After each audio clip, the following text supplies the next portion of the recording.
Not sure who to spend your transfers on in Game Week 15? Stick with me, I've got you covered.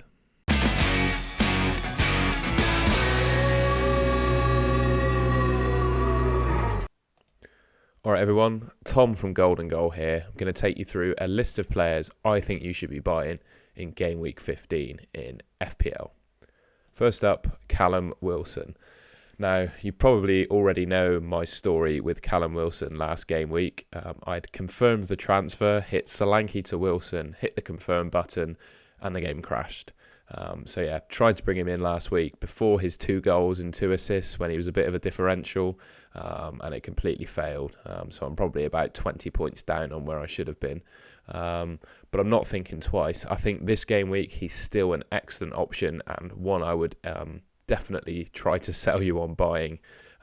He's on penalties. He's in red hot form.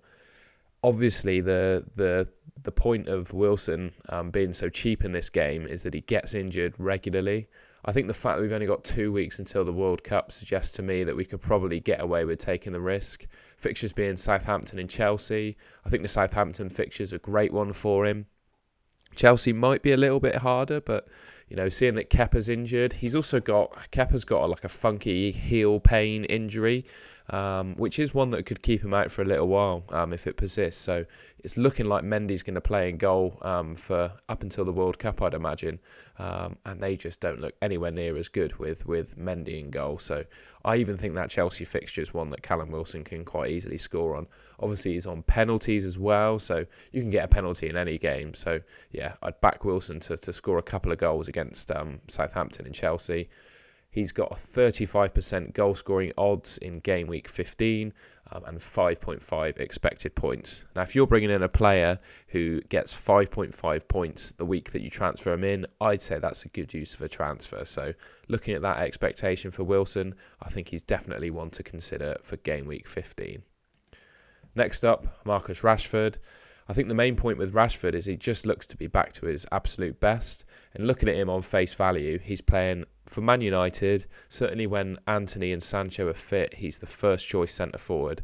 I think if you're paying 6.6 million for Man United's first choice centre forward, I think that's unbelievable value and definitely one to consider pre-World Cup and post.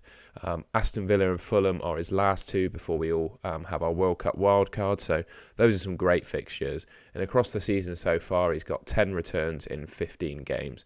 In my perspective, his trajectory of returns is only going up. He's got 2 in his last 2.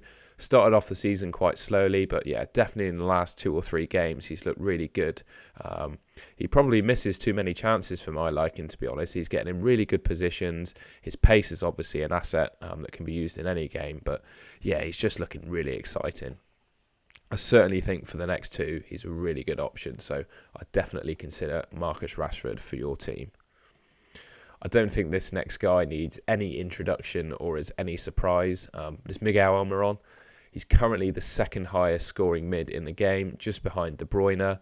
One thing I will say about him is that, in my opinion at least, it's definitely a purple patch that he's in at the moment. His 7 goals so far this season have come from only 4 expected goals, which suggests that his finishing is definitely more accurate than would normally be expected for him. But I don't think people should let that put them off for the last 2. It's Southampton and Chelsea. He's the form player in the league at the moment, in my opinion, and he can probably keep that form going until the World Cup. He's got 0.4 expected returns per 90, and he's only 5.6 million, which I think is incredible value for the points on offer. And in game week 15, his expected points total is 6.5. I think that's just ridiculous. And like I said with Wilson, if you spend a transfer on a player and you get 6.5 points, well, you can't get 6.5, but 6 or 7 points in the week that you bring him in, you're going to be happy with that transfer. And that's what the odds are saying Miguel Almiron is going to do this week. Next up, I've got Leandro Trossard. He's been an absolute troll for me this season. I took him out for Phil Foden a couple of weeks ago. Since then, he scored a goal against Chelsea and Man City, goal in each game, and Phil Foden has been benched in both of those game weeks. So I've missed basically all of Trossard's points so far, which is obviously really frustrating, but I don't think I'm alone in that. I think most people watching this video probably transferred out Trossard already. But yeah, he's now the 3rd highest scoring mid in the game. He scored similarly to Almiron. He scored 7 goals from 4 expected goals. His expected returns per 90 is 0.47. He's got a 23% chance of scoring in game week 15, which is the 14th best in the table. So it's not looking amazing for him. But I think just coming off the back of the fact that he's played Chelsea and Man City, scored in both fixtures, he's now got Wolves and Villa to close out the period to the World Cup. I definitely think he's a player worth considering. And in game week 15, he's got 4.7 expected points. So I think that's a really good total. And again, not quite as good as Almiron, but if you're bringing in a player that gets around 5 points the week that you bring him in, I think you'd be content with that. So Trossard is definitely one to consider. I think one of the negative points of Trossard, though, and I think it's fixture dependent, and I haven't really spotted a trend as to when the manager makes this decision, but he is prone to playing at wing back instead of in like the front 2 or 3 that Brighton play. So obviously if he plays wing back, he's got a smaller chance of getting attacking returns than if he's in the front line. So yeah, it's just one to consider really. We'll just have to wait and see where he plays. But if you think, if you like what you see about Trossard, I wouldn't want to talk you out of bringing him in. And finally, what I thought would be worth doing is using a tool from my friends at DraftHound. I'd absolutely recommend that you check out the DraftHound website. Not currently affiliated with them in any way. I've just got a membership myself.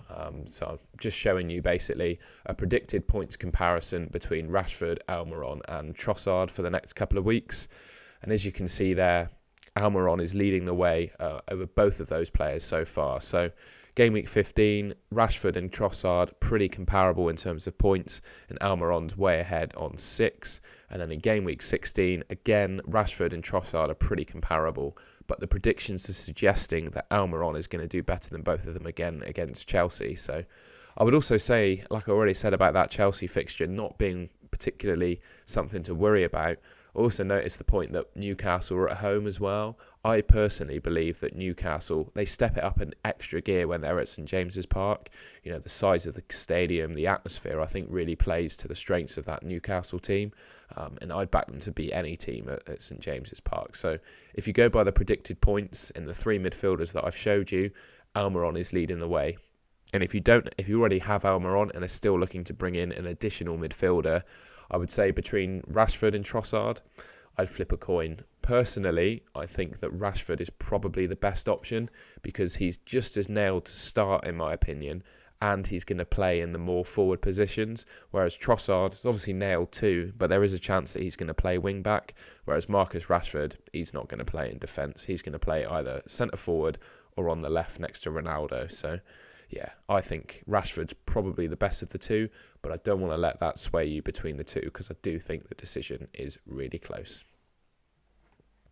And that concludes the video. I hope you enjoyed what you saw. If you did, please leave a like on the video, subscribe to Golden Goal if you want to see more FPL content. I'll be doing a deadline stream on Saturday, an hour before the deadline. Hopefully my transfers will actually go through this week. I'm definitely learned my lesson and I'm not going to leave it too late.